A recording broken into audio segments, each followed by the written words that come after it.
হল গেটের তালা ভেঙে পুলিশ এবং ছাত্রলীগ হলে ঢুকে তাদের ছাত্রীদেরকে যেভাবে যেখানে পেয়েছে ছাত্রদল, পুলিশ এবং ছাত্রদল তালা ভেঙে ছাত্রীদেরকে যেভাবে পেয়েছে, তখন করিডোরে, ব্লকে, তাদের রুমে রুমে গিয়ে ছাত্রীরা যে অবস্থায় ছিল সেভাবে তাদেরকে পিটিয়ে আহত করেছে।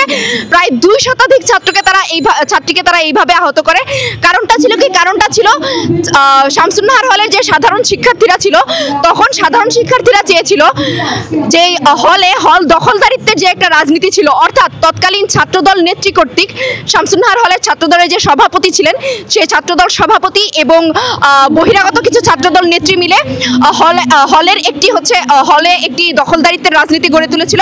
শামসুন্নাহার হলের সাধারণ শিক্ষার্থীরা ছিল এই বহিরাগত মুক্ত হল এবং সিটের মেয়াদ শেষ হওয়া, ছাত্রত্ব বাতিল হওয়া, ছাত্রদলের নেত্রীদের হাত থেকে মুক্ত একটি হল সাধারণ শিক্ষার্থীরা চেয়েছিল।